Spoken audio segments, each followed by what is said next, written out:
জনগণ চায় আপনি নির্বাচনে আসুন। আপনার আগমনে জনগণ তাদের মনোবল ফিরিয়ে পায়।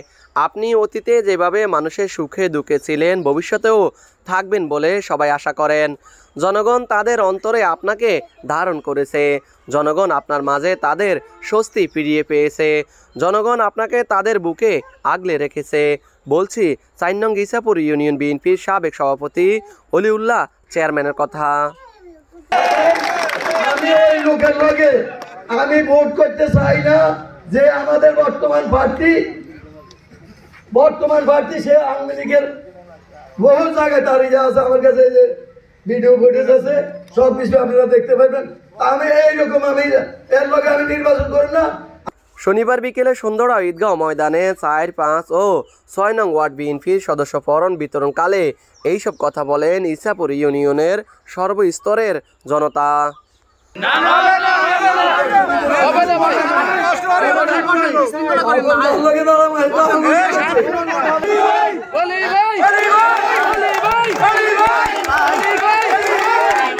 উল্লেখ্য, ইউনিয়ন বিএনপির সভাপতি নির্বাচনে আওয়ামী লীগের কোনো দোসরদের সাথে নির্বাচনে অংশগ্রহণ করবেন না বলে জানান অলিউল্লাহ চেয়ারম্যান। সঙ্গে সঙ্গে উপস্থিত জনতা তাকে কেন্দ্র করে এইসব কথা বলেন। তখন যদি ওই স্বৈরাচারী সরকার চলে গেছে এই দেশের থেকে, তখন আমরা যদি আবার ওই স্বৈরাচারী করি আমরা থাকতে পারব? বলাইতে হইব। আমরা বলাই দেব না, খারাপ কাজ করুন না। আমি আপনাকে অনেকদিন আপনাকে লগে আমি আসিলাম, আপনাকে লগে সাথে ছিলাম। আমি 28 বছর আপনাকে সুখেও আসিলাম, দুঃখেও আসিলাম, আপনাদের মাঝে ছিলাম। আমার যদি কোনো ভুল ত্রুটি হয় আপনারা আমার ক্ষমা করে দিবেন। আমাদের কাশিম ভাই বলছে যদি কোনো আওয়ামী লীগের লোকের লগে কেউ বসা উষা করে তাহলে এই ও আত্মীয়করণ যাইবে না, ওর লগে ওর ভোটকরণ যাইতো না।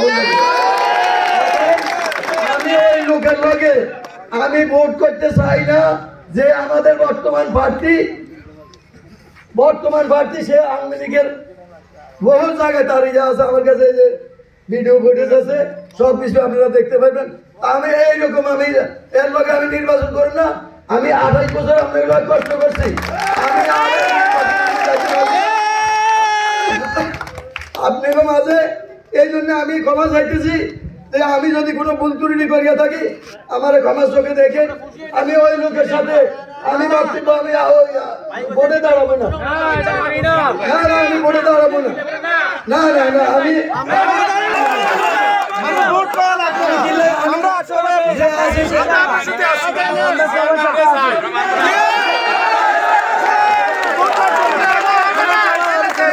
কষ্ট দিচ্ছি আমি অনেক।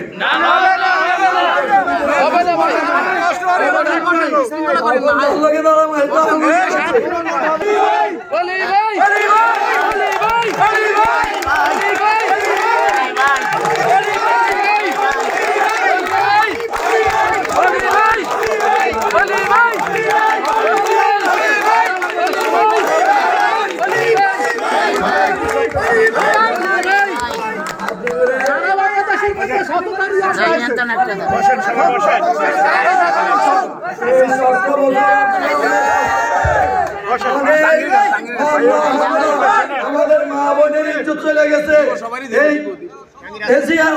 কারণে। আমাদের দেশের অনেক লোক দুনিয়াতে চলে গেছে। এই ভাই নাই, কারো বাবা নাই, কারো বাবাকে ধরে নিয়ে গেছে, ছেলেরা ভাই নাই, বাবাকে নিয়ে গেছে, নিয়ে মাইরা ফেলাইছে। এই স্বৈরাচারী সরকার আজ কই গেল? আজ পলাতক সরকার। সেই সরকার আজকে বাংলাদেশে তার স্থায়ী হয় নাই। যারা মানুষকে এত নির্যাতন করছে আজকে তাদের ঠাই এখানে আছে। আমরাও যদি এই জুলুমবাদ করতে যাই, আমাদের যারা দলের যারা কষ্ট করছে 16-17 বছর যারা আমাদের লগে ছিল না, তারা কি ভোট দিবেন আপনারা? তাহলে ওই লোকরে আপনারা পয়সা লইবেন যে আপনাকে ভোটের যে যোগ্যতা আগে ভোট দিবেন, আমাকে দিবেন, এটা বলার দরকার নেই। আমি ভোটও দাঁড়াবো না। আমার আজকে থেকে আমি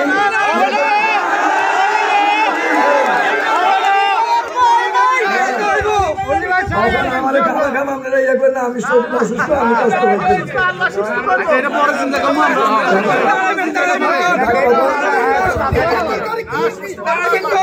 আচ্ছা, আমাদের একটা ইস্টার পার্টি আছে, ওই যে আমাদের সেলিম ভাই, সেলিম ভাইয়ের বাসা আমাদের 9 নম্বরে, এই 9 নম্বরে যাইবেন। আমরা এখন সবাই যে যে যাইতে পারেন, আপনারা 9 নম্বর একটা ইফতার পার্টি আছে আমাদের সাগর সেলিম ভাইদের মায়ের বাড়িতে, আপনারা যারা যারা যাইতে পারবেন যাইবেন। আর আসলে আপনাদের আমি অনেক কষ্ট দিছি, আমি আসলে মানে আজকে আমাদের খুব খারাপ লাগতে আছে। যাক, আপনারাও এই স্বৈরাচারী সরকারের হটাইয়ে আপনারা আবার আইছেন। এখন যদি ওই স্বৈরাচারী সরকার চলে গেছে এই দেশের থেকে, ওখানে আমরা যদি আবার ওই স্বৈরাচারী করি আমরা থাকতে পারুম? বলাইতে হইব, আমরা বলাই দেব না, খারাপ কাজ করুম না। ওই স্বৈরাচারী বলাই গেছে, আমরা বলাইতে রাজি না, আমরা সুন্দরভাবে এই আশাবাদ ব্যক্ত করে আমার বক্তব্য এখানে শেষ করছি। আল্লাহ হাফেজ। বাংলাদেশ জিন্দাবাদ। ইউনিয়ন বিএনপির সাবেক সভাপতি অলিউল্লাহ চেয়ারম্যানের সভাপতিত্বে ইউনিয়ন যুবদলের সভাপতি বোরহান উদ্দিন ও লক্ষ্মীপুর জেলা স্বেচ্ছাসেবক দলের শিক্ষা বিষয়ক সম্পাদক ইসমাইল হোসেনের যৌথ সঞ্চালনায় বিএনপির সদস্য পরম বিতরণী অনুষ্ঠান অনুষ্ঠিত হয়। সদস্য পরম বিতরণকালে প্রধান অতিথি হিসাবে বিভিন্ন দিক নির্দেশনামূলক বক্তব্য রাখেন টিম প্রধান রামগঞ্জ উপজেলা বিএনপি যুগ্ম আহ্বায়ক এজিএস কাশেম। বিশেষ অতিথি হিসেবে বক্তব্য রাখেন ইসাপুর ইউনিয়ন বিএনপি সাংগঠনিক সম্পাদক আজিজুর রহমান বাচ্চু মোল্লা সহ ইউনিয়ন বিএনপি যুবদল ছাত্রদল সহ সকল সহযোগী অঙ্গ সংগঠনের অসংখ্য নেতাকর্মী। Mohammad Raju Hossain, RSN TV, Ramganj, Lakshmipur.